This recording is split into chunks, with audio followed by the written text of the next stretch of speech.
Hello and welcome to the Peppermint Sunflower channel, where we pair video of the beautiful natural world with calming narration of classic literature. This week's video was filmed on a very misty September morning. As you'll see, the sky very much merges with the sea on the horizon. I find the rhythmical lapping of the waves on the sand mesmerising. This week is the conclusion of chapter 36, where Conrad continues to recount his experience 25 years previously of a mid-Atlantic rescue of a stricken crew on board a sinking Danish brig. And now, over to Joseph Conrad. She was coming down on us with swelling sails, looking delicately tall and exquisitely noble through the mist. The captain of the brig, who sat in the stern sheets by my side with his face in his hands, raised his head and began to speak with a sort of sombre volubility. They had lost their masts and sprung a leak in a hurricane, drifted for weeks, always at the pumps, met more bad weather.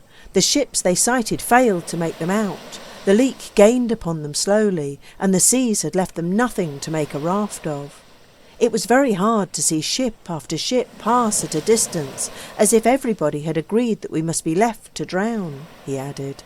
But they went on trying to keep the brig afloat as long as possible, and working the pumps constantly on insufficient food, mostly raw, till yesterday evening, he continued monotonously, just as the sun went down, the men's hearts broke. He made an almost imperceptible pause here, and went on again with the same intonation. They told me the brig could not be saved, and they thought they had done enough for themselves. I said nothing to that. It was true. It was no mutiny. I had nothing to say to them. They lay about aft all night, as still as so many dead men. I did not lie down. I kept a lookout. When the first light came, I saw your ship at once. I waited for more light. The breeze began to fail on my face. Then I shouted as loud as I was able, "Look at that ship!" But only 2 men got up very slowly and came to me. At first only we 3 stood alone, for a long time, watching you come down to us and feeling the breeze drop to a calm almost. But afterwards others too rose, one after another, and by I had all my crew behind me. I turned round and said to them that they could see the ship that was coming our way, but in this small breeze she might come too late after all, unless we turned to and tried to keep the brig afloat long enough to give you time to save us all. I spoke like that to them, and then I gave the command to man the pumps. He gave the command and gave the example too, by going himself to the handles, but it seems that these men did actually hang back for a moment, looking at each other dubiously before they followed him. He broke out into a most unexpected, imbecilic, pathetic, nervous little giggle. Their hearts were broken so, they had been played with too long, he explained apologetically, lowering his eyes, and became silent. 25 years is a long time. A quarter of a century is a dim and distant past. But to this day I remember the dark brown feet, hands and faces of 2 of these men whose hearts had been broken by the sea. They were lying very still on their sides on the bottom boards between the thwarts, curled up like dogs. My boat's crew, leaning over the looms of their oars, stared and listened as if at the play. The master of the brig looked up suddenly to ask me what day it was. They had lost the date. When I told him it was Sunday the 22nd, he frowned, making some mental calculation, then nodded twice sadly to himself, staring at nothing. His aspect was miserably unkempt and wildly sorrowful. Had it not been for the unquenchable candour of his blue eyes, whose unhappy, tired glance every moment sought his abandoned, sinking brig, as if he could find rest nowhere else, he would have appeared mad. But he was too simple to go mad. Too simple with that manly simplicity which alone can bear men unscathed in mind and body through an encounter with the deadly playfulness of the sea, or with its less abominable fury. Neither angry nor playful nor smiling, it enveloped our distant ship, growing bigger as she neared us. Our boats with the rescued men and the dismantled hull of the brig we were leaving behind. in the large and placid embrace of its quietness, half lost in the fair haze, as if in a dream of infinite and tender clemency. There was no frown, no wrinkle on its face, not a ripple, and the run of the slight swell was so smooth that it resembled the graceful undulation of a piece of shimmering grey silk shot with gleams of green. We pulled an easy stroke, but when the master of the brig, after a glance over his shoulder, stood up with a low exclamation, my men feathered their oars instinctively, without an order, and the boat lost her way. He was steadying himself on my shoulder with a strong grip, while his other arm, flung up rigidly, pointed a denunciatory finger at the immense tranquillity of the ocean. After his first exclamation, which stopped the swing of our oars, he made no sound, but his whole attitude seemed to cry out an indignant "Behold!" I could not imagine what vision of evil had come to him. I was startled, and the amazing energy of his immobilised gesture made my heart beat faster with the anticipation of something monstrous and unsuspected. The stillness around us became crushing. For a moment the succession of silky undulations ran on innocently. I saw each of them swell up the misty line of the horizon, far, far away, beyond the derelict brig, and the next moment, with a slight, friendly toss of our boat, it had passed under us and was gone. The lulling cadence of the rise and fall, the invariable gentleness of this irresistible force, the great charm of the deep waters warmed my breast deliciously, like the subtle poison of a love potion. But all this lasted only a few soothing seconds before I jumped up too, making the boat roll like the veriest landlubber. Something startling, mysterious, hastily confused was taking place. I watched it with incredulous and fascinated awe, as one watches the confused, swift movements of some deed of violence done in the dark. As if at a given signal, the run of smooth undulations seemed checked suddenly around the brig. By a strange optical delusion, the whole sea appeared to rise upon her in one overwhelming heave of its silky surface, where in one spot a smother of foam broke out ferociously, and then the effort subsided. It was all over, and the smooth swell ran on as before from the horizon in uninterrupted cadence of motion, passing under us with the slight friendly toss of our boat. Far away where the brig had been, an angry white stain undulating on the surface of steely grey waters, shot with gleams of green, diminished swiftly, without a hiss, like a patch of pure snow melting in the sun.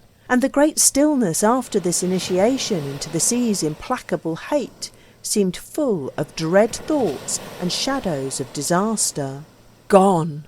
ejaculated from the depths of his chest my bowman in a final tone. He spat in his hands and took a better grip on his oar. The captain of the brig lowered his rigid arms slowly and looked at our faces in a solemnly conscious silence, which called upon us to share in his simple-minded, marvelling awe. All at once he sat down by my side and leaned forward earnestly at my boat's crew, who, swinging together in a long, easy stroke, kept their eyes fixed upon him faithfully. No ship could have done so well. He addressed them firmly, after a moment of strained silence, during which he seemed with trembling lips to seek for words fit to bear such high testimony. She was small, but she was good.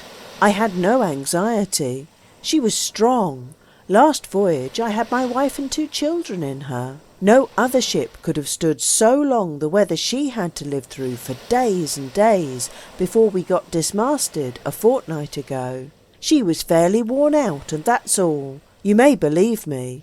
She lasted under us for days and days, but she could not last for ever. It was long enough. I am glad it is over. No better ship was ever left to sink at sea on such a day as this. He was competent to pronounce the funereal oration of a ship, this son of ancient sea folk, whose national existence, so little stained by the excesses of manly virtues, had demanded nothing but the merest foothold from the earth.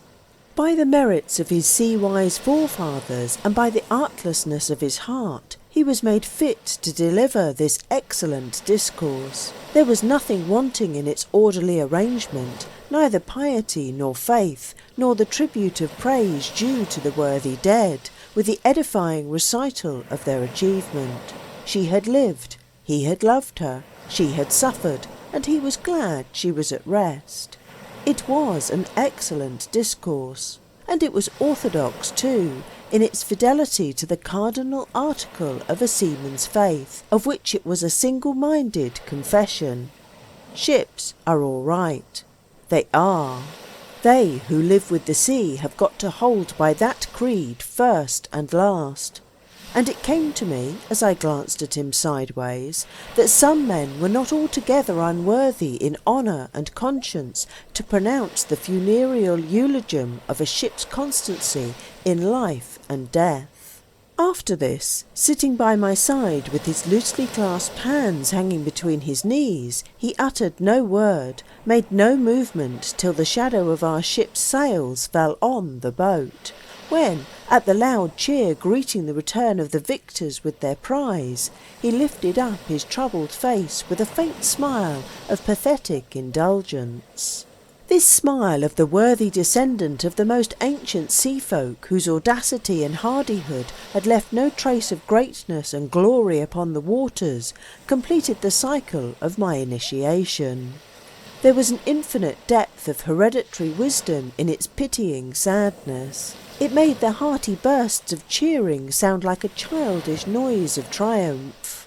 Our crew shouted with immense confidence, honest souls, as if anybody could ever make sure of having prevailed against the sea, which has betrayed so many ships of great name, so many proud men, so many towering ambitions of fame, power, wealth, greatness. As I brought the boat under the falls, my captain, in high good humour, leaned over, spreading his red and freckled elbows on the rail, and called down to me sarcastically, out of the depths of his cynic philosopher's beard, "So you have brought the boat back after all, have you?"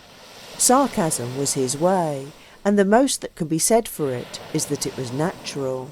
This did not make it lovable, but it is decorous and expedient to fall in with one's commander's ways.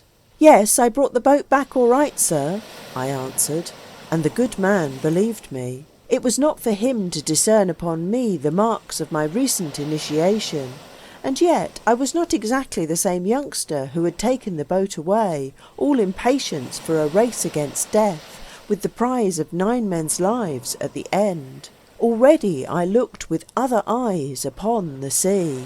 I knew it capable of betraying the generous ardour of youth as implacably as, indifferent to evil and good, it would have betrayed the basest greed or the noblest heroism. My conception of its magnanimous greatness was gone, and I looked upon the true sea, the sea that plays with men till their hearts are broken and wears stout ships to death. Nothing can touch the brooding bitterness of its heart. Open to all and faithful to none, it exercises its fascination for the undoing of the best.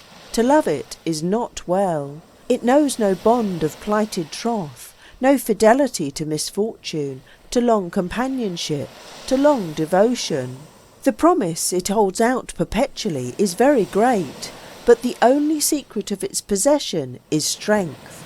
Strength, the jealous, sleepless strength of a man guarding a coveted treasure within his gates.